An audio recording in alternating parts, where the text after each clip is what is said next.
karena saya memang orangnya juga suka ngobrol gitu ya. Oh. Suka ngobrol, jadi oh ini cocok gitu mas, buat saya, walaupun memang ada pertentangan juga sedikit. Saya bukan lulusan keperawatan, nggak ngerti sama sekali tentang kesehatan gitu ya. Cuman tapi karena dengar-dengar juga dari cerita punya teman juga gitu ya yang sudah pernah kaigo gitu, juga katanya oh nggak apa-apa gini-gini. Oh ya sudah gitu. Akhirnya saya putusin ya udah saya ambil kaigo gitu. Waktu itu memang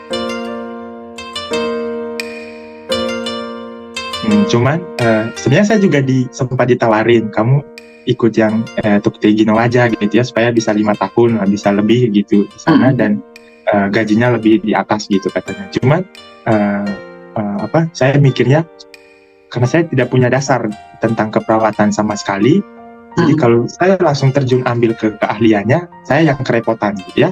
Karena pasti bagi orang Jepangnya kalau namanya udah Tokyo Gino, ya udah pengalaman gitu, udah punya skill gitu. Latar belakangnya, pengetahuan terkait dengan keperawatan. Iya.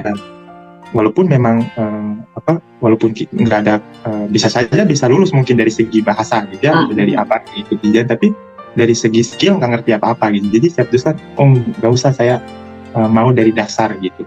Jadi istilahnya ya dari dasar yang sekarang ini ya untuk saya pakai belajar gitu sekalian gitu. Iya. Jadi kerjanya ngapain aja nih sebagai kaigo di tempat kerja sekarang? Ngobrol jadinya. Nah itu juga banyak tuh, bener. Ternyata banyak juga ngobrolnya dengan para lansia. Betul banyak, memang harus banyak ngobrol gitu ternyata, yang benar. Soalnya mereka udah nggak punya temen ya. Udah nggak punya temen, nggak diajak ngobrol ya. Ya betul. Ya kalau untuk ngelakuin, maksudnya untuk pekerjaan sendiri ya itu sih merawat pengasuh lah gitu ya, pengasuh lansia, perawat dan pengasuh lansia lah gitu ya. Jadi sepanjang satu hari itu ya berhubungan dengan kakek nenek gitu. Mungkin ngerasa waktu ngerawat nih kakek nenek di Jepang gitu, jadi seperti ingat nenek yang di kampungnya. Betul, jadi kayak ngerawat nenek sendiri aja. Banyak amalnya.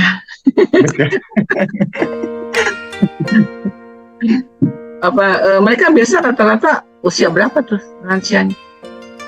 Nah, kalau di tempat Kisaran. saya itu rata-ratanya dari 70-an sampai 90 gitu tuh. Dan itu yang membuat saya kaget waktu pertama gitu. Kenapa kaget? Kenapa? Kaget karena maksudnya karena ya mungkin bukan cuma di tempat saya, tapi rata-rata di Indonesia kan kita itu umur 50-an tuh udah ngerasa tua. Udah merasa tua banget gitu. Udah pensiun tuh udah tua deh. Maksudnya udah sakit-sakitan, maksudnya gitu-gitu lah. Tapi pas ketika sampai di sini lihat 90-an yang masih jalan kayak orang normal. Malah di tempat saya ada yang umurnya sudah 95 tapi masih bisa dibilang lari, masih bisa. Itu yang buat saya heran gitu. Kenapa mereka di tempat panti lansia, rumah lansia? Padahal kan mereka masih mampu, atau mungkin di rumah sendirian tuh bagaimana? Kalau yang untuk itu, nah kan jadi di semakin, ya, dan ini juga saya baru pelajari, baru tahu ketika saya masuk di dunia kaigo keperawatan lansia ini gitu. Ada satu mau bilang penyakit, pokoknya gejala kalau buat orang Sunda demensia atau bahasa Jepangnya demensia, ya. Agak pikun lah. Gitu kan? Ya. Nah, dengan itulah mereka dibawa ke rumah lansia. Atau ada juga memang yang dia memang sudah umur 90-an tapi sudah lumpuh gitu, cuman di tempat tidur doang gitu, macam-macam gitu. Nah, itu yang membuat mereka di rumah lansia, karena mungkin ya kita tahu lah orang Jepang gitu ya, semua pada kerja, tidak bisa mengurus, dan akhirnya dititipkan ke rumah lansia gitu. Nah, mereka di rumah lansia pun punya teman dong ya sebetulnya. Ya, betul. ya kan? Jadi mereka bisa bersosialisasi gitu kan. Mungkin Ya, lebih senang daripada di rumah sendirian mungkin ya juga. betul, betul. Untuk sistem kekeluargaan di Jepang kan. Ya, Mana kalau anak sudah berkeluarga ya orang tua udah tidak bisa apa ya, kadang nggak mau juga tinggal di rumah anak atau bersama anak. ya, Ada juga anak yang tidak mau orang tuanya tinggal dengan mereka ya. mereka. Jadi akhirnya mereka sendirian di rumah toh. Betul, betul. Kalau kita di Indonesia kan biasanya kok tega ya kadang-kadang gitu ya, apalagi di daerah ya, kok orang tuanya ditinggal sendirian gitu. Kenapa kok nggak dibawa aja sekalian tinggal sama-sama gitu ya? Mungkin pola pikir itu juga berbeda ya antara Indonesia dengan Jepang ya. Betul. Malah bagi mereka justru mereka merasa beruntung gitu, mereka ada di rumah lansia gitu. Saya pernah saya pernah ngobrol dengan bukan lansia sih, tapi rekan kerja lah. Dia perawat jadi di dalam rumah lansia tuh ada shokuing, pekerjanya karyawan, dengan ada tenaga medis gitu, dari kesehatan yang perawat lah gitu, 2 orang gitu. Nah, si perawat ini waktu itu sempat ngobrol dan dia tanya, di Indonesia ada kaigo shisetsu nggak gitu, ada rumah lansia gitu. Saya bilang ada sih, cuman tidak seperti Jepang gitu yang kayaknya di mana-mana banyak gitu, harus ada gitu. Jadi di Indonesia jarang sekali, dan jarang sekali kita dengar rumah lansia gitu. Cuman di beberapa tempat, di Manado saja cuman berapa, cuman 2 atau 3 gitu. Jadi, terus ditanya kenapa gitu. Nah, situ saya kasih tahu ya, buat kita orang Indonesia tuh ya, orang tua tuh harus tanggung jawab anak gitu. Saya bilang orang tua tuh harus jadi tanggung jawab anak, dan kalau kita taruh orang tua di rumah lansia tuh, pandangan orang-orang di sekitar tuh tega gitu. Masa orang tua diajarin sendiri, kalian kan masih kuat-kuat, masih, saya bilang gitu. Terus dia masih aduh, syukur saya di Jepang ya gitu kan. Terus kenapa tinggal sendiri gitu ya? Jadi pandangan saya tuh, oh berarti mereka malah merasa bersyukur, senang gitu kalau mereka ditaruh di rumah lansia gitu. Mereka bersyukur di Jepang karena apa? Karena mungkin saya tidak dibebani oleh orang tua atau gimana? Iya mungkin, karena jadi kalau yang saya pelajari gitu ya, tipe orang Jepang itu, tipe orang tua Jepang itu istilahnya mereka tidak mau merepotkan anak gitu. Iya. Itu yang saya pelajari sampai saat ini tuh, sekarang ini tuh kebanyakan dari mereka, walaupun padahal bagi saya sendiri ya gitu, orang Indonesia ya kan, kamu maksudnya orang tua gitu, dan itu wajib gitu, kalau wajar gitu kalau anaknya ngurusin merawat orang tua ya. Ya, karena sebagai itulah, karena kan dari kecil sudah dirawat dan balas budinya ya. Iya, tapi bagi mereka nggak mau gitu, nggak mau bikin repot anak-anak gitu. Pokoknya tidak mau mengganggu anak-anak. Itu sih, wah, luar biasa. Bingung juga ya. Betul. Berdasarkan pengalaman kamu ya, setelah kamu bekerja sebagai kaigo gitu. Iya. Apakah merasa mubazir nggak sih kalau sia-sia gitu belajar kependidikan gitu kan? Kemudian kerjanya sebagai kaigo kah, atau pengolahan makanan kah gitu, atau di pabrik kah gitu. Menurut Josang bagaimana? Nah, kalau menurut saya gitu, memang sih ada beberapa dan memang kalau bagi orang biasa itu sebenarnya aneh gitu ya. Kenapa kamu lulusan pendidikan bahasa Jepang jadi terjun ke perawat gitu ya, ke dunia keperawatan gitu ya. Ya mutainai gitu ya, yang sudah kamu belajar bahasa Jepangnya gitu.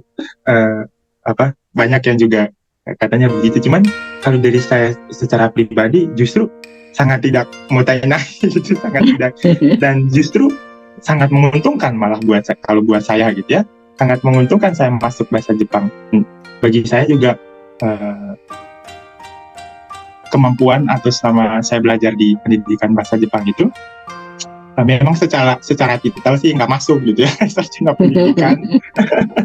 Masuk kenapa nggak dari dulu aja gitu sekolah keperawatan gitu. Memang kalau secara skill sih memang masih banyak yang belum tahu, malah nggak tahu sama sekali gitu ya. Tapi dari segi bahasa itu bagi saya sangat menguntungkan. Karena kenapa? Karena khususnya dalam dunia keperawatan ya, Mungkin kalau dalam kerja pabrik atau dalam kerja yang lain itu tidak terlalu banyak ngobrol gitu. Lebih ditekankan kepada skill gitu ya. Kayak kalau pengolahan makanan atau ke pabrik, makanya kenapa banyak juga yang bahasa Jepang belum N5, bahasa Jepangnya juga sudah bisa ke Jepang gitu ya, karena memang yang dibutuhkan lebih ke skill gitu. Tapi kalau untuk Kaigo sih harus ditekankan ke bahasa, makanya yang syarat utamanya tuh kalau paling rendah tuh N4 gitu ya, dan N4 atau N3 gitu, karena memang lebih banyak ngobrol gitu. Dan di keperawatan atau Kaigo tuh ada namanya istilah Moshiokuri gitu ya. Jadi Moshiokuri itu ketika selesai bekerja saya melaporkan ke orang yang akan shift selanjutnya, dan itu saya kasih tahu tentang apa yang terjadi sepanjang hari itu satu-satu. Misalnya saya nanganin 10 orang, saya harus kasih tahu keadaan 10 orang ini. Oh, dia ini kayak gini tadi. Dan itu harus ngomong, dan akan berbahaya kalau kita nggak ngerti. Maksudnya bahasa Jepangnya hanya misalnya hanya yang biasa-biasa aja gitu ya. Dan disitulah yang bagi saya menguntungkan gitu. Saya belajar, saya tidak mubasir belajar bahasa Jepang. Justru saya merasa tertolong karena dari situ saya bisa menambah gitu ya wawasan saya, kosakata saya khususnya bahasa Jepang. Karena di dalam dunia Kaigo pun ada bahasa Jepang yang tidak saya pelajari gitu ya, istilah-istilah bahasa Jepang yang tidak saya pelajari di kampus atau maupun di sekolah. Dan itu menjadi karena saya tahu bahasa Jepang standar, saya gunakan itu untuk belajar gitu. Jadi saya tanya, ini apa sih artinya, ini apa maksudnya, ini apa maksudnya. Jadi sebenarnya walaupun dibilang namanya pekerjaannya perawat, tapi di situ juga saya pakai untuk mengasah bahasa Jepang saya gitu ya, untuk Semong Yogonya ya. Betul, untuk Semong Yogonya gitu. Oke. Jadi kalau bidang pekerjaan Kaigo sendiri itu menurut Fujio-san bukan pekerjaan yang mubazir untuk lulusan pendidikan bahasa Jepang atau sastra Jepang, karena untuk pekerjaan ini memang diperlukan bahasa Jepang yang memadai. Betul. Untuk pekerjaan ya. Betul. Tapi untuk pekerjaan yang lain di mana bahasa atau komunikasi itu tidak terlalu dipentingkan dalam pekerjaan tersebut, mungkin pendidikan sastra Jepang kah atau pendidikan bahasa Jepang kah untuk pekerjaan itu agak sedikit mubazir gitu, karena ya kan, karena tidak dipentingkan kemahiran bahasa yang agak tinggi gitu kan. Betul. Karena N5 saja sudah cukup, padahal kan kalau sastra Jepang maupun pendidikan bahasa Jepang itu kan paling tidak pada waktu lulus dia sudah N3. Jadi ya mungkin itu terserah dari masing-masing orang, tetapi menurut opininya dari Fujio-san mungkin agak sedikit mubazir untuk pekerjaan seperti di pabrik kah atau di pertanian kah gitu mungkin ya.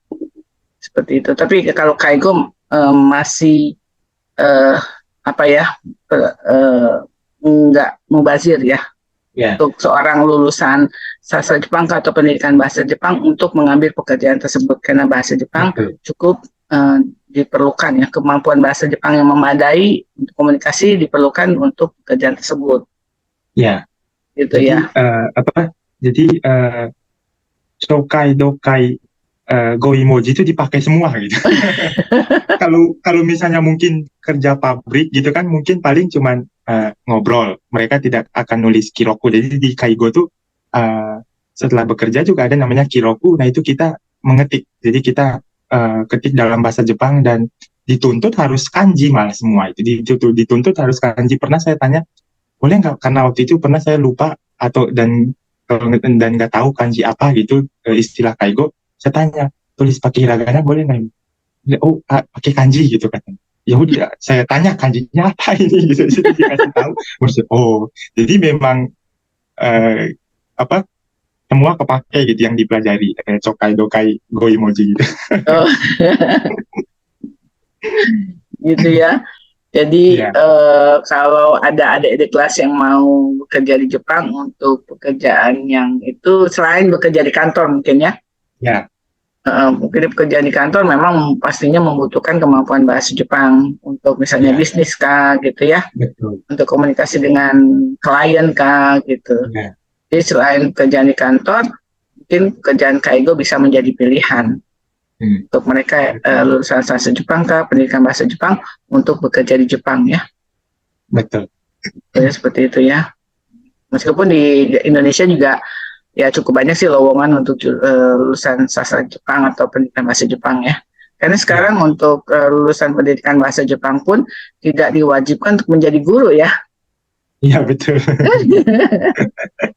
Karena lowongan untuk menjadi pengajar mungkin sekarang ya misalnya pengajar sastra Jepang atau pengajar bahasa Jepang gitu kan, tidak semua sekolah yang mengajarkan mata pelajaran bahasa Jepang ya. Jadi mungkin ada kelebihan Hmm. apa jumlah lulusan dengan daya tampung sekolah yang mengajarkan bahasa Jepang mungkin. Jadi jalan keluarnya adalah bekerja selain sebagai guru bahasa Jepang mungkin gitu ya. Betul. Di Unima pun terjadi sesuatu hal yang sama mungkin ya.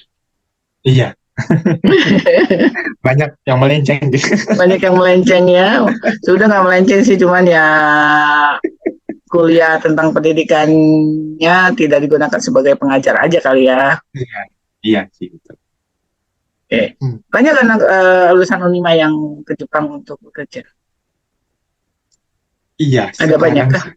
sekarang sih sudah banyak gitu ya dengan ya mungkin juga karena sekarang banyak orang juga yang berbondong-bondong gitu ya ingin kerja ke Jepang dan sudah banyak jalan lah sekali istilahnya sekarang itu sudah ya bisa dibilang lebih mudah untuk ke Jepang gitu ya. Jadi sudah banyak juga yang lulusan Unima malah bukan dari bahasa Jepang dari lulusan bahasa Inggris yang lain jurusan lain juga banyak yang Oh kerja ada ke sini. juga. Iya ada. Oh, tapi yang jurusan sastra Jepang, pendidikan bahasa Jepang, rata-rata mereka ke Jepang untuk bidang pekerjaan apa? Kalau misalnya pergi ke Jepang atau jumlahnya berapa persen kira-kira? Oh nggak Fujio-san yang bekerja di Jepang lulusan Unima. Kalau sekarang yang bekerja di Jepang tuh sekitar eh, kurang lebih ya 50% kalau ya kurang lebih lah. Sudah soalnya sebenarnya sudah dari beberapa angkatan di belakang saya juga sebenarnya mereka sudah pada ke Jepang dan udah banyak yang sudah pulang gitu ya, sudah selesai gitu. Oh, Iya, jadi iya. kerja kontrak ya. Kontrak betul. Dulu mah apa Tokutai Gino belum ada masalahnya. Iya, iya. Ya kan? Jadi 3 tahun Iya, selesai gitu kan, udah pulang. Kalau sekarang kan bisa Tokutai Gino bisa diperpanjang kan, perpanjang. dan bisa mungkin menetap di sana mungkin. Iya, kalau apa katanya kalau misalnya kalau untuk yang program Kaigo, kalau saya yang program Kaigo tuh kalau saya bisa eh, punya N2 gitu ya, punya N2 atau N1 dan saya ambil ujian negara. Jadi ujian negara tuh ujian untuk ke apa? Sertifikasi Ujian ya. sertifikasi itu. Jadi nanti kalau digelarnya ya Kaigo Fukushiki gitu lah. Hmm. Jadi nah kalau sudah punya sertifikat itu udah bisa tinggal dalam jangka waktu ya selama juga bisa kayaknya bawa keluarga juga bisa katanya. Oh gitu. Iya. Ada rencana seperti itu? Ada sih tapi masih dipikir. Bikin dulu ya. Oke, pastinya ada suka dukanya ya. Mungkin ada hal-hal yang membuat Fujio sang kaget gitu kan pada waktu uh, sampai di Jepang atau menjalani kehidupan di Jepang. Ya, Meskipun Fujio sang sudah pernah belajar di Udaigaku, tapi kan belum pernah langsung hidup di negara Jepang gitu ya. betul. Apa aja hal-hal yang mengagetkan atau yang mungkin membuat shock culture atau apa Ya. istilahnya gitu? Nah, betul sih betul karena kalau yang dipelajari itu biasanya yang dikasih tahu bagus-bagus gitu kan. Yang indah-indah gitu Jepangnya kayak gini, Jepang kayak gini. Tapi eh, apa nggak akan ngerti gitu kalau ada di lapangan gitu ya atau langsung mengalami gitu dan selama saya 4 bulan di sini sih itu waktu awal-awal itu memang benar-benar kaget gitu ya. Oh, ternyata Jepang itu seperti ini gitu ya. apa Nggak semuanya bagus, ada yang ya bagus, tapi nggak semuanya ada bagus. aja, ada tetap. Jadi saya mikir, waduh, ternyata memang syukur saya sebagai orang Indonesia gitu. Jadi lebih Gitu. bangga menjadi orang Indonesia ya. Lebih bangga gitu. Jadi orang-orang yang tidak bangga terhadap negaranya harus bekerja di luar dulu biar tahu, Harus bekerja di luar biar tahu tuh akhirnya biar tumbuh kecintaannya kepada negaranya kecintaan gitu sendiri ya. ya. Betul. Dan apa misalnya lingkungan gitu ya, misalnya lingkungan itu nah, tahulah kita Indonesia kan biasanya besar di lingkungan yang apa kiri kanan tetangga dan senang bersosialisasi, senang apa gitu, dan yang rame-rame giliran datang ke sini, oh sepinya minta ampun. Waktu saya pertama ini kok apa saya tinggal kayak di kota mati gitu, kayak nggak ada orang, sepi sekali gitu. Dan itu dikasih tahu, dan waktu di Nihongo Gakko dikasih tahu nanti kalau di Apato nggak boleh ngobrol keras-keras, pelan-pelan gitu ya, kan udah jam segini nggak boleh ngobrol. Waduh, itu kenapa? Dan dengan peristiwa-peristiwa ceritanya kenapa emang gitu, karena ada yang sampai dibunuh gitu karena ribut gitu.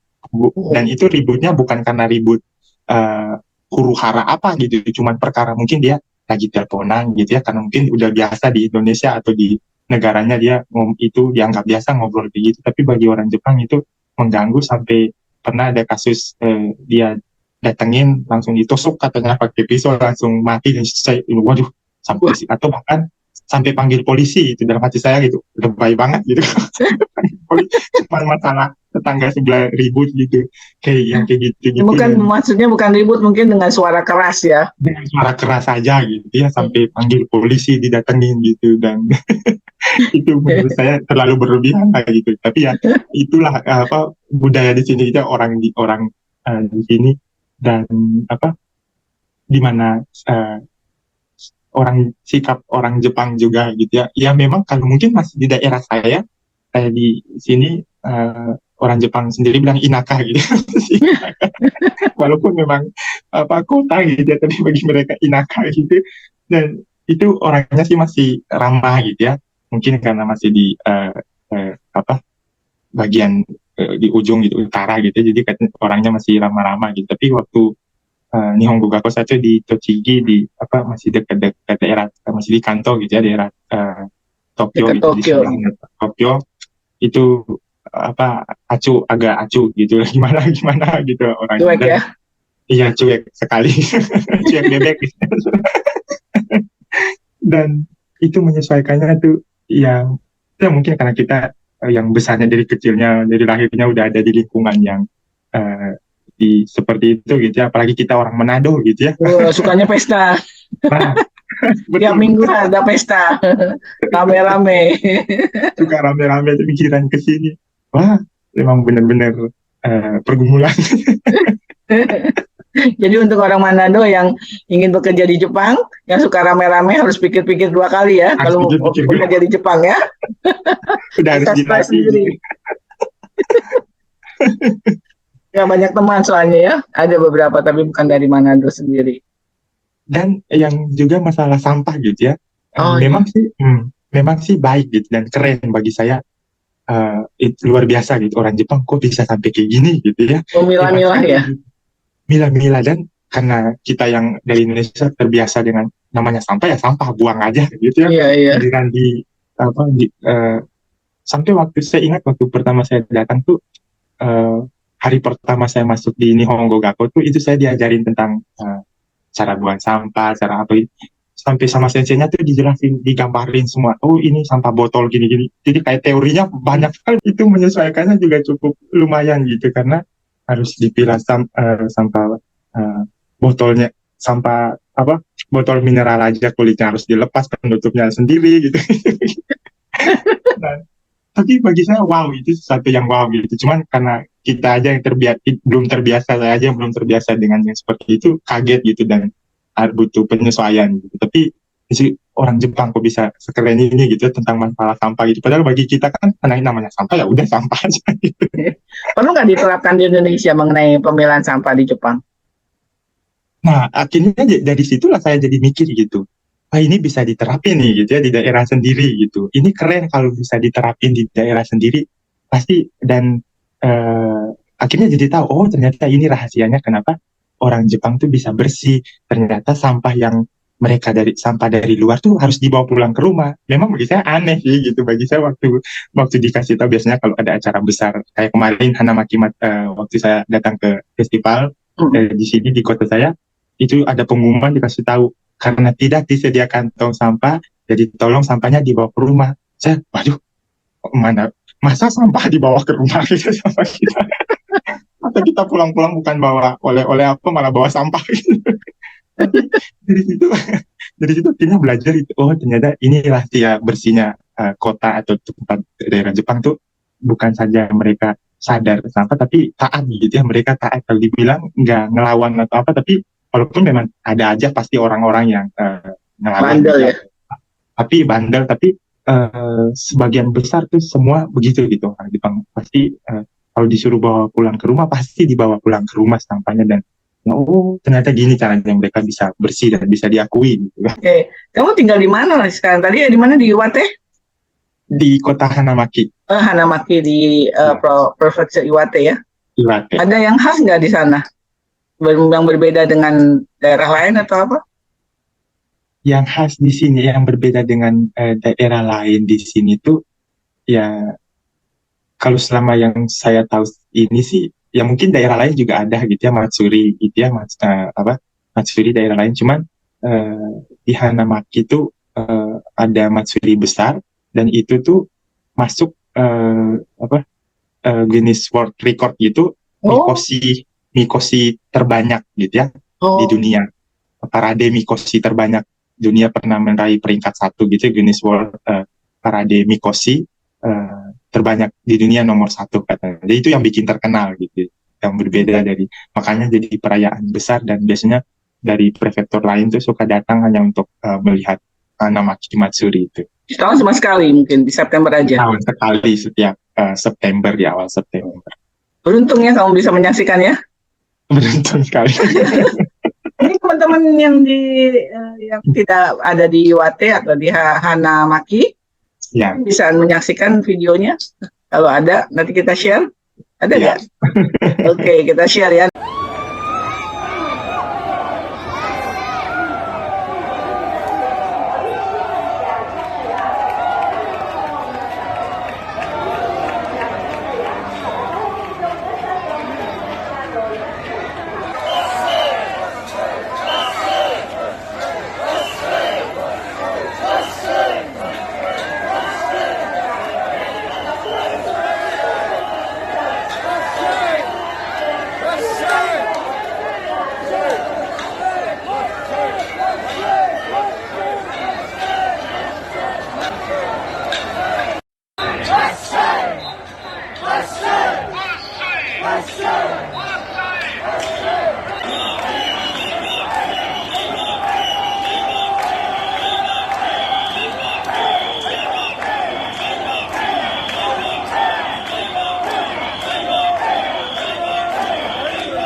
Ya, bercerita tentang apa itu Mungkin ada asal usulnya kenapa ada mikosi banyak itu, mungkin sejarahnya, atau hanya untuk kepentingan pariwisata aja? Kalau Udah kayaknya tahu nggak? sih, ya kayaknya sih memang eh, antusiasmenya orang Hanamaki itu gitu ya untuk mungkin untuk menarik wisatawan juga gitu ya untuk supaya bisa datang ke Hanamaki atau Iwate itu sendiri. Jadi eh, sampai dan itu sih yang menjadi ciri khasnya dari Hanamaki dengan matsuri-matsuri yang ada di Jepang yang lain gitu. Ya kalau mungkin di matsuri yang lain hanya beberapa mikosinya, tapi di Hanamaki Matsuri itu banyak sekali itu eh, eh, mikosinya bisa sampai seratusan lebih gitu. Tanggal tertentu atau hanya bulan September aja atau gimana? Kayak kayaknya sih setiap karena kemarin juga saya baru pertama dan kayaknya memang setiap tanggal 8, 9, 10 dan itu tuh kayaknya tanggal berdirinya kota Hanamaki. Oh. Sejarah itu diadakannya uh, Hanamaki Matsuri itu untuk Merayakan hari sebagai ulang jadinya, tahun lah ya, hari ulang tahun jadinya kota Hanamaki. kota Hanamaki dan kemarin tuh yang ke 400 tahun gitu Oh, berdirinya kota Hanamaki. oh gitu. Wah, seru ya. 炎が揺らぐ風流だし花巻祭り長い歴史を未来へつないで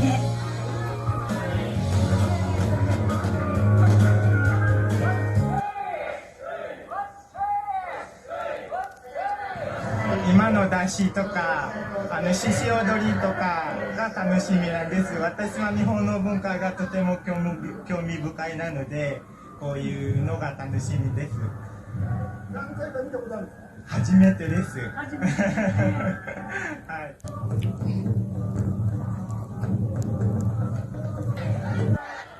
子どもたちをサポートする大人の中にも小さい頃にみこしを担いでいた方も多いはず。ですか。好きになりました。最後まで最終日まで来ます。みこしも出汁もすべてが好きになったそうです。 Oke, selama 4 bulan nih, ada suka dukanya nggak nih? Kalau suka duka sih, nah suka dukanya itu waktu, seperti saya bilang karena saya bukan latar belakang keperawatan. Jadi memang dan sama sekali tidak pernah berhubungan dengan dunia keperawatan dan di situ sih yang menjadi tantangannya itu di situ tidak nggak mengerti gitu ya. Memang mungkin secara kemampuan bahasa bisa, tapi secara skill untuk ke dunia kesehatan atau keperawatan tuh belum ada gitu, belum pernah berhubungan, belum punya pengalaman malah gitu.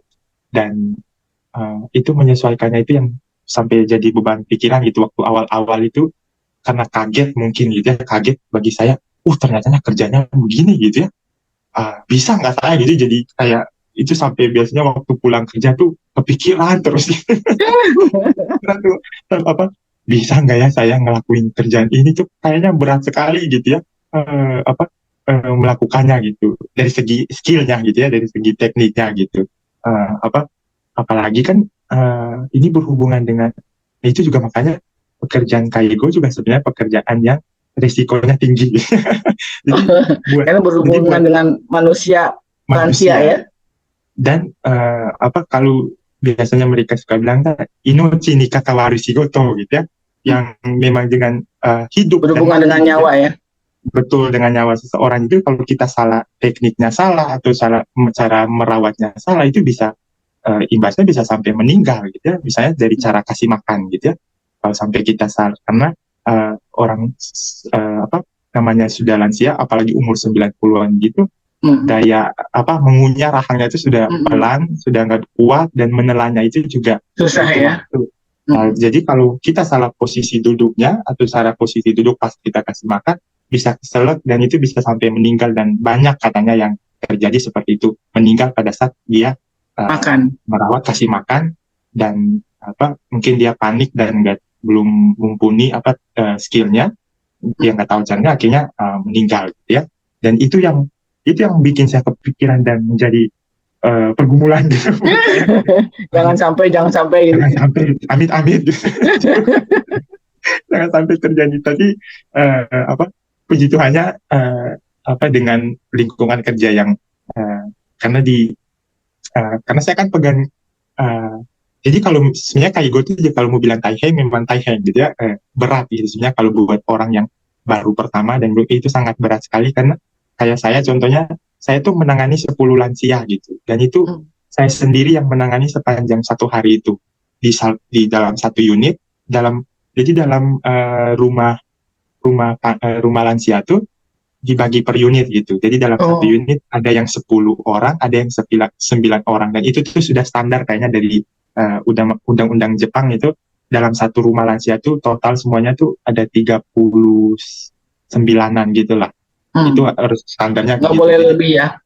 Nggak boleh lebih katanya. Jadi di unit saya tuh saya 10 orang. Jadi sepanjang hari itu saya ngurusin 10 orang ini dengan kondisi yang berbeda. Ada yang cuma di tempat tidur, ada yang di kursi roda, ada yang memang masih bisa jalan. Dan itu yang bikin kaget atau jadi ya pergumulan lah gitu waktu dari awal gitu. Bisa nggak ya saya ngelakuin pekerjaan ini gitu? Bisa nggak saya jangan sampai gitu saya yang tidak punya skill gitu terus salah. Tapi seperti yang saya bilang tadi, itulah keuntungannya saya sudah belajar bahasa Jepang gitu ya, atau sudah punya kemampuan bahasa Jepang. Bagi saya jadi gampang untuk saya menanyakan bagaimana sih cara kasih yang benar gitu ya, kasih makan yang benar, atau bagaimana sih menangani kalau dia mengalami keselak mungkin misalnya begitu. Dan akhirnya diajarkan, dan sampai sekarang sih puji Tuhan aman gitu. Sudah mulai terbiasa ya? Sudah mulai terbiasa. Dulu tuh waktu awal pertama tuh rasanya berat sekali. Dulu itu baru berapa bulan yang lalu loh. Iya, waktu saya benar-benar baru bisa terbiasa, ini udah mulai terbiasa itu 3 bulan hitungannya. Itu benar-benar baru memang saya rasa saya sudah bisa terbiasa gitu ya. Tapi waktu bulan pertama dan bulan kedua itu jadi pergumulan. Makanya ada istilah percobaan pekerjaan itu 3 bulan probation. Ya kan? 3 bulan Ya, kasih waktu karena untuk membiasakan atau beradaptasi kan dengan pekerjaannya sendiri. Syukurlah kalau udah bisa, sekarang tinggal raku ya. Iya. Betul. Itu senengnya apa nih? Senengnya itu seperti tadi saya bilang kan, karena saya orangnya suka ngobrol dan suka sharing, berbagi, itu bertukar kayak budaya gitu ya. Karena memang waktu wawancara awal, mensetsu awal waktu saya masuk pekerjaan itu juga, pekerjaan Kaigo ini juga saya bilang pada saat wawancara itu, saya bilang karena saya orangnya suka ngobrol dan saya suka tentang budaya Jepang, sangat suka sekali tentang hal yang berbau Jepang, budaya Jepang gitu. Jadi ketika saya bekerja nanti, saya akan bercerita gitu atau mendalami budaya Jepang melalui ini Oji-chan, Oba-chan ini, karena mereka kan lebih ngerti gitu ya tentang budaya Jepang gitu. Jadi dan yang senangnya itu ketika sudah dapat feel-nya, emosinya, dengan memang mungkin waktu masih awal, masih karena baru menyesuaikan, itu masih kaku gitu. Bahasanya juga masih onegaishimasu, bahasa standar lah ya. Masih bahasa sopan lah gitu ya. Tapi ketika sudah selama kurang lebih 3 bulan lebih ini udah mulai akrab, dan itu tuh udah dianggap kayak cucunya sendiri, sampai ya karena kan mereka punya keluarga, sampai keluarganya mereka itu sampai kayak berterima kasih gitu, sampai dikirimin barang gitu, dikasih oleh-oleh gitu lah gitu dari keluarganya gitu, karena sebagai ucapan terima kasih lah gitu sudah merawat. Dan ada banyak hal yang menyenangkan tuh ketika ngobrol dengan mereka, seperti saya bilang, apalagi yang untuk yang punya demensia itu ya, itu kan namanya sudah demensia itu sudah mulai ngawur gitu ya. Ngomongnya loncat-loncat juga. Loncat-loncat, kadang ngomong sendiri gitu. Jadi kadang memang mungkin nggak boleh sih sebenarnya diketawain, cuman itu hal yang lucu, dan bagi mereka juga, bagi yang masih, karena kan di dalam satu unit misalnya saya 10 orang itu hanya satu sih dia yang demensia ini. Nah, dan itu sudah termasuk akut lah gitu ya, demensianya akut sampai udah yang udah nggak bisa bedain lah yang bagus dan yang jelek ya. Jadi selain kuat fisik juga harus kuat tahan emosi gitu. Jangan sampai marah ya.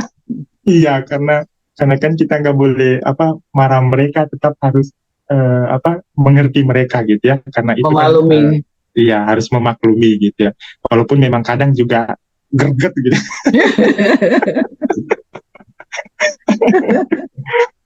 Banyak pengalaman menarik ya. Betul, Bu. Susahnya ada, pengalaman menarik juga ada ya. Ya, Oke. Nah, untuk teman-teman nih, adik-adik kelas yang mungkin mau mengikuti jejaknya Fujio-san untuk bekerja di Jepang sebagai kaigo gitu, ada nggak pesan-pesan khusus untuk mereka?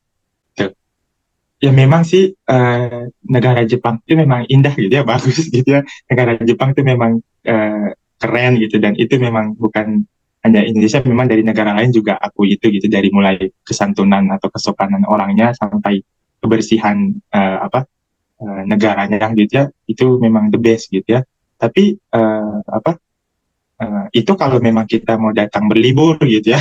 Kalau kita mau datang berlibur memang akan sangat wow gitu, luar biasa, malah pengen balik dan pengen balik lagi gitu. Tapi kalau ketika akan bekerja itu sudah beda lagi gitu ya, dunianya sudah beda lagi, dan harus banyak yang harus menyesuaikan yang tidak sesuai, beda dengan kita gitu ya di Indonesia. Jadi kalau bagi yang memang mau bekerja itu memang harus punya niat bekerja gitu ya, bukan menjadikan kerja untuk buat jalan-jalan. Di otaknya harus tanamkan, saya ke Jepang Betul. untuk bekerja, bukan untuk jalan-jalan. Betul, karena dari yang saya perhatikan banyak yang datang ke Jepang tuh mereka lihatnya yang Jepang tuh karena bagus, indah gitu, dari segi wisata gitu ya, dari segi liburan gitu, tanpa mempertimbangkan ternyata dunia kerja di Jepang tuh gini gitu. Akhirnya ketika datang ke Jepang bekerja baru sebulan, malah ada yang belum sebulan sudah pulang, atau bahkan yang parahnya tuh lari gitu tanpa kabar, dan alasannya banyak nggak kuat gitu kan, nggak mampu gitu. Nah, beradaptasi atau kaget lah dengan ternyata di Jepang keras gini ya. Karena kalau mungkin yang sudah pernah bekerja atau sedang bekerja ya pasti tahu lah gitu lingkungan kerja, apalagi yang bekerja di pabrik atau di konstruksi bangunan-bangunan gitu, itu memang harus memang benar-benar persiapkan dengan baik gitu ya. Jadi kalaupun memang mau bekerja ke Jepang untuk bekerja gitu ya, memang tujuannya untuk bekerja, mencari walaupun memang pasti punya tujuan lain selain untuk ingin ke Jepang, tapi jangan untuk mikir untuk bahwa karena buat jalan-jalan atau apa gitu, tapi memang untuk kerja, mengumpulkan uang atau untuk membantu keluarga gitu ya. Jadi yang dipersiapkan juga bukan hanya fisik tapi juga mental gitu. Jadi supaya jangan kaget gitu ya ketika datang ke Jepang. Karena banyak sih yang pulang atau yang balik tuh ya karena nggak kuat mental gitu ya. Selain nggak siap juga. Nggak siap gitu juga, tidak siap terutama dengan waktu gitu ya. Apalagi kita tahu orang Jepang tuh sangat ketat sekali dengan masalah waktu tuh. Betul. Tidak bisa sampai waktu terbuang percuma gitu. Dan itu juga saya sudah alami sendiri. Saya lihat bahwa memang orang Jepang tuh tidak mau menyanyiakan waktu bahkan semenit pun gitu ya. Pasti harus dimanfaatkan dengan baik gitu. Karena kalau sampai sia-sia tuh, kalau sampai telat atau berlambat-lambat, bagi mereka damai, dia siap bekerja ini kalau orang yang kayak gini. Nah misalnya dalam hal seperti apalagi orang Manado kan, waduh, bukan tapi karena saya juga dari Manado gitu ya. Saya juga dari Manado gitu. Jadi untuk masalah waktu itu udah harus dipersiapkan dari sekarang kalau memang mau bekerja gitu ya. Malah dari negara dari Indonesia sendiri juga sudah harus dipersiapkan itu gitu. Selain skill, memang kalau memang punya skill bekerja itu sudah bagus, tapi dari segi karena beda sekali kan pola pikir orang Indonesia dengan orang Jepang, sangat beda sekali, dan itu juga harus benar-benar dipersiapkan. Selain bahasa Dan bahasa juga, apalagi yang mau masuk Kaigo, yang ingin masuk Kaigo, bagi saya sih lebih banyak belajar lagi gitu ya, karena dan ini juga yang saya alami. Mungkin karena kalau yang kita belajar di kampus itu kan lebih ke atau di sekolah gitu kan Umum. lebih ke kyokasyo gitulah, dari segi tata bahasa buku yang Standar ya, standar yang baik gitu dan ya, benar ya. yang baik dan benar gitu. Tapi ketika terjun langsung situ, wah bisa kata lah, oh, saya nggak tahu kenapa begini gitu, kenapa jadi begini gitu, merasa beda sekali. Nah, tapi itulah gitu, lebih dilatih lagi bahasa Jepang terutama, walaupun memang sudah punya N3, karena ada banyak juga yang walaupun memang sudah punya N3, tapi ketika ngomong masih susah gitu, dia masih kadang masih suka enggak, karena mungkin kalau kita di kampus atau di sekolah belajarnya dengan sensei, dan sensei kita juga kan pasti orang Indonesia, dan Hatsuo-nya juga pasti akan beda sekali dengan ketika kita ngomong dengan orang Jepang langsung gitu. Itu banyak sekali juga dari kata teman-teman saya, kenapa beda jauh yang dia sebutkan kata ini gitu ya. Tapi dari dari situlah kita harus lebih banyak lagi belajar dengar cokai gitu ya, percakapan bahasa Jepang, supaya datang ke sini memang benar-benar nggak ya, minimal nggak malu-maluin lah gitu ya. Kalau nggak terlalu shock juga lah ya. Ya kalau untuk bukan lulusan bahasa Jepang sih ya mungkin nggak apa-apa, paling pasti dimaklumi biasanya. Tapi kalau kayak saya di tempat kerja itu, karena mereka tahu saya lulusan bahasa Jepang, wah itu ngomongnya udah nggak pakai pengasihan lagi tuh. Itu ngomongnya udah mereka, saya sampai kadang sih, ini orang Jepang gak mikir-mikir apa ngomong gitu ya. karena bagi mereka namanya yang saya sudah belajar bahasa Jepang tuh berarti udah fasih gitu, udah benar-benar fasih. Jadi mereka ngomongnya udah mengalir aja gitu, kayak dianggap orang Jepang. Jadi makanya apalagi ngobrol dengan kayak saya Kaigo, ngobrol dengan kakek nenek itu yang penyebutannya udah mulai nggak jelas gitu. Jadi kadang saya bilang, wah butuh indera keenam gitu. Kira-kira itu sih, selain bahasa juga, tapi bahasa komunikasi penting ya, bahasa komunikasi penting. Harus sering bukan hanya bahasa buku. Iya, makanya saya bilang percuma juga kalian belajar 4 tahun bahasa Jepang, tapi kalian hanya belajar teori tapi tidak ngomong gitu. Karena tingkatan tertinggi bahasa itulah ketika ngobrol gitu ya, bukan teori gitu. Walaupun kamu mungkin ngerti banyak bumpo, kamu ngerti rumusnya ini, tapi kalau kamu tidak ngomong juga, ya itu hanya pengetahuan gitu.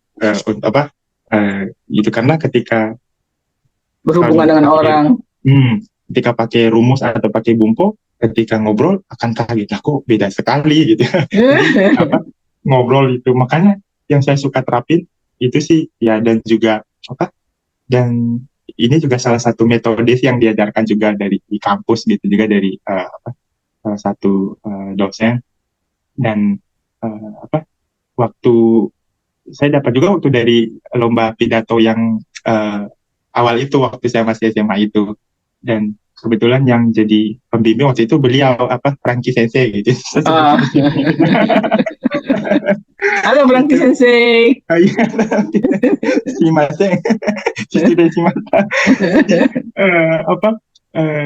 Dia mengajarkan tuh ya, kalau untuk latihan bahasa, kamu ngomong aja di kaca kayak orang gila gitu. Buka mulut kamu, sebutin lihat terang. Karena waktu di kampus saya ingat belajar tentang Nihongo Gaku gitu, Japanologi. Jadi aja kamu ngomong aja berdiri di depan cermin dan ngomong aja gitu ya, mengalir aja gitu. Anggap itu dan itu benar melatih gitu ya, melatih percakapan saya gitu dengan bahasa Jepang. Jadi penting juga sih ya komunikasi. Iya ya, komunikasi, bahasa komunikasi, dan itu juga ada beberapa orang teman juga yang mengatakan seperti itu. Mendapatkan ujian misalnya JLPT N1, N2 ataupun N3 nggak menjamin bahwa orang itu pintar berkomunikasi dalam bahasa Jepang gitu ya. Komunikasi dalam bahasa Jepang itu penting ya. Dan tidak tergantung level berapa dia ambil ujiannya gitu. Iya. Ya. Oke, terus juga berarti selain bahasa, istilah-istilah yang dalam pekerjaan pun harus ya, harus Harus. dipelajari gitu ya. Ya, Bahasa Jepangnya Semong Yogo gitu ya. Dan betul. mungkin tadi ada yang anak-anak yang kabur gitu karena nggak tahan gitu. Mungkin juga sebelum memutuskan untuk pergi ke Jepang, mereka harus sudah mempersiapkan ya memang mental ya, tapi juga harus mempersiapkan apa sih mencari banyak informasi tentang pekerjaan yang akan Betul. dilakukan untuk bidang pekerjaan tersebut gitu loh. Jadi Ya, ya. jangan hanya udah pokoknya penting ke Jepang Ke ya kan. Jepang. Gitu gitu ketemu ataunya pekerjaannya tidak sesuai dengan kemampuan, terlalu berat dan lain sebagainya gitu. Jadi harus memilah ya, memilah Betul. pekerjaan yang kiranya seperti Fujio-san tadi juga kayaknya ini nggak cocok untuk saya gitu kan. Ya, Jadi nggak betul. dipaksakan. Oke. Ya, Dan untuk yang tidak bisa berbahasa Jepang tapi ingin ke Jepang, misalnya mungkin ada hal lain gitu yang perlu disiapkan oleh orang-orang yang akan pergi ke Jepang misalnya. Pastinya pikiran kan harus harus niatnya memang ke Jepang tuh untuk bekerja. Jadi dalam pikiran itu harus ditanamkan saya ke sana untuk bekerja di Jepang. Karena ada saya pernah satu kali mengunjungi satu sekolah apa sih LPK, ya. ketemu dengan para pesertanya yang lucu waktu ditanya kamu ke Jepang mau ngapain? Ya kan, mereka kan belajar di LPK untuk bekerja di Jepang, Betul. ya kan? Tahu nggak apa Ya. jawabannya? Saya mau jadi YouTuber. Iya. Saya mau jalan-jalan ke Fuji, Astaga. Gunung Fuji. Serius, ada yang kayak gitu? Hah? Jadi YouTuber? Emang ada waktu? Emang boleh gitu kan? Iya, iya. Iya, jadi belum tertanam dengan baik di dalam pikirannya bahwa ke Jepang itu untuk bekerja, bukan untuk main-main, bukan untuk iseng-iseng gitu kan. Mungkin Betul. karena banyak di tempat kita orang-orang yang bekerja juga bisa nyambi gitu kan. Di Indonesia kan begitu, bisa Ya, nyambi. ya. Kalau di Jepang kan agak susah ya. Apalagi Susah. kalau udah menjadi pegawai tetap di satu tempat gitu kan, agak susah untuk melakukan hal di luar itu kan. Ya, betul. Jadi mungkin itu perlu ditanamkan juga kepada orang-orang ya. Ya, betul sih. Itu juga penting gitu ya, selain, dan memang tapi sebenarnya yang paling utama sih juga bahasa gitu ya. Karena kebanyakan karena mungkin program Ginoji Shiusei itu tidak mengharuskan, apalagi yang dikerja di pabrik atau kerja di pengolahan makanan dan segala macam, tidak, yang untuk Ginoji Shiusei tidak memerlukan sertifikat Nihongo. Jadi banyak orang yang mungkin belajarnya baru 3 bulan atau bahkan yang hanya sebulan belajar udah bisa berangkat ke Jepang. Yang penting udah tahu Hajimemashite watashi no namae gitu aja udah langsung bisa ke Jepang gitu. Giliran sampai ke Jepang, wah bingung total gitu karena waktu dari negaranya sendiri susah, dan kebanyakan yang saya tahu informasi yang kabur tuh karena itu. Misalnya disuruh ambil apa, dia nggak ngerti ambil apa gitu. Salah. Itu banyak juga yang kayak gitu, itu sering terjadi. Katanya saya suka dengar-dengar gitu. Jadi akhirnya menyerah gitu dan lari, bukan malahan keluar baik-baik, malah kabur gitu, nggak ada, sampai katanya sampai dikontak ke negaranya, ke LPK-nya atau apa, nggak tahu anaknya kemana. Nah seperti itu ya. Jadi ya mungkin karena itu juga sih tadi seperti yang Ibu juga bilang tadi, bahwa mungkin pikiran mereka ya karena cuma jalan-jalan, jadi ya nggak apa-apa lah, santai-santai, nggak terlalu dipersiapkan. Itu padahal sebenarnya Jepang itu sangat berbeda gitu ya, dunia kerja apalagi sangat berbeda jauh dengan Indonesia gitu. Jadi kalau sudah dipersiapkan dengan baik, wah gitu jadinya. Mungkin ada pesan-pesan untuk para dosen lah, para teman-teman atau keluarga. Mama, saya baik-baik saja di Jepang. Ini nanti mama saya kasih gitu biar lihat gitu. Ini saya ketemu di udara dengan Ibu Apin yang berapa tahun, udah 8 tahun lalu. sudah 8 tahun lalu ketemu di Jakarta Auditorium RRI gitu. Dengan papa mungkin waktu itu juga sempat lihat karena waktu itu papa ikut gitu ya. Iya ikut Ke ya. Jakarta, papa juga datang ke Jakarta dengan opa gitu. Opa saya waktu itu cuma Oh, sudah Opa ya? meninggal, opa dengan Oh. opa yang sudah meninggal, jadi pasti dengan papa dan pasti masih ingat banget gitu sama Ibu Apik. Jadi ini saya diundang Ibu Apik ngobrol Saya walaupun udah ketemu tua, dia tampangnya udah beda. wah, kayaknya nggak berubah Ibu dari dulu. Mukanya masih gitu ya, buat semua teman-teman juga yang ada di Manado gitu ya, teman yang teman waktu semasa kuliah gitu. Mungkin sekarang ada beberapa teman saya juga yang mungkin karena lihat saya dan teman-teman yang lain udah ada di Jepang, jadi semangat mereka. Teman saya kemarin bilang dia mau belajar bahasa Jepang lagi gitu supaya bisa kerja di Jepang. Ayo semangat gitu ya, saya kalau memang mau niat kerja di Jepang. Nanti bisa kumpul-kumpul orang Manado di sana ya. Asal jangan lupa itu teriak-teriak ya. Ya betul. Jangan bikin ribut. Jangan bikin ribut. Nanti bisa-bisa digerebek polisi. Polisi. Betul. Ini Orang Indonesia terkenal dengan ributnya. Betul. Iya. Makanya waktu saya biasanya karena punya shift malam juga kerja, jadi biasanya kalau pulang kerja malam tuh di jalan di gangnya saya di sini itu sepinya minta ampun. Kadang suka keinget, wah ini kalau di Indonesia udah ada nongkrong di depan rumah gitu. Pada ronda. Ada ronda. Pintu rumahnya terbuka lebar. Wah, belum tidur, belum ngantuk. Ngopi-ngopi dulu deh. Rokok dulu deh. Betul. Itulah yang dikangenin gitu ya. Makanya saya bilang benar kata Ibu tadi, harus keluar negeri dulu biar cinta sama negara. Baru sadar bahwa saya lebih cinta Indonesia gitu ya. Lebih cinta Indonesia gitu. Mungkin untuk para subscribernya Ananda Iro. Wah, ada. Kayaknya memang nah untuk juga yang ingin kerja di Jepang sebaiknya memang nonton ini gitu ya, nonton atau kepoin gitu ya channelnya Ananda Iro gitu ya, supaya bosnya bisa tahu, bisa ngerti, supaya karena kan mungkin kalau kita hanya search atau tanya ke orang atau cari tahu sendiri mungkin kadang terbatas gitu, tapi kalau dengar langsung dari orang-orangnya yang sudah punya pengalaman mungkin lebih pas gitu ya. Dan kebetulan di channel Ananda Iro sudah wawancara ya, suka wawancara orang yang punya pengalaman kerja di Jepang gitu, atau yang dalam pendidikan bahasa Jepang. Jadi osusume desu. Arigatou gozaimasu. Terus stay tune ya dengan konten-konten Ananda Iro ya. Ya.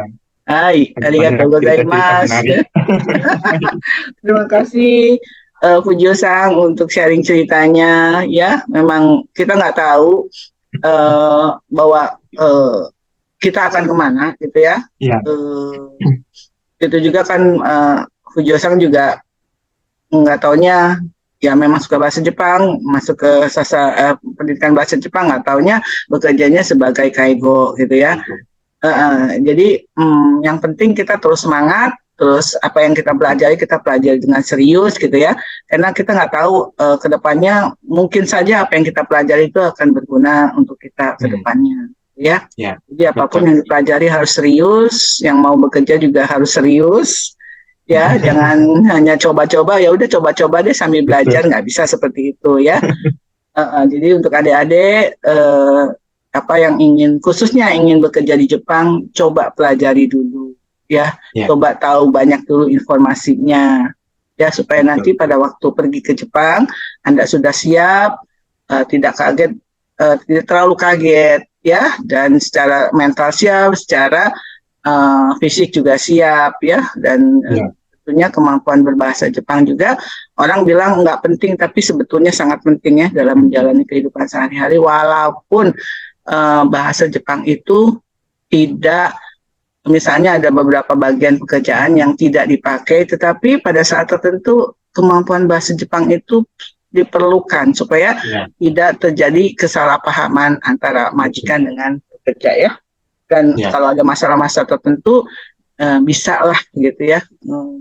bela diri kah atau apa, atau nggak kesasar juga gitu kan. Betul. Cari makanan juga nggak susah gitu kan, Ya. jadi karena bisa ngomong gitu ya. Kemampuan bahasa Jepang itu bukan hanya sekedar tertulis secara tata bahasa, tetapi lebih kepada komunikasi. Komunikasi. Ya, itu penting. Betul. Gitu ya, Fujio-san ya. Oke, jadi untuk yang dimanapun teman-teman berada atau adik-adik berada ya, tidak ada salahnya untuk bekerja di Indonesia maupun di Jepang, di luar negeri. Tapi ya itu harus siap dengan apa yang akan dihadapi dalam pekerjaan tersebut. Ya, semoga Fujio-san sukses sana, ya, lancar pekerjaannya, ya, Terima kasih, Bu. sukses ya kedepannya, ya mungkin nanti dapat bisa melanjutkan S2 di sana. Amin. Tahu ya, yang penting Iya. harus cari usaha, ya. Ya. Teman-teman semua, terima kasih Anda sudah menyaksikan sharing cerita saya, Ananda Irohiro, dengan Fujio Mahardika Bawole, alumni Prodi Pendidikan Bahasa Jepang, Universitas Negeri Manado, ya, tahun 2017, ya. Salam untuk para dosen Unima, ya, dan guru-guru bahasa Jepang di Manado, Ibu Sri Wahyuni, guru bahasa Jepang waktu Fujio sang di SMA, ya. Salam sehat dan selalu happy. Sampai jumpa di lain kesempatan di seri Alumni Sastra Jepang berikutnya, tentunya dengan tamu yang berbeda, dengan profesi yang berbeda pula. Sayonara, bye-bye. ありがとうございます。ありがとうございます。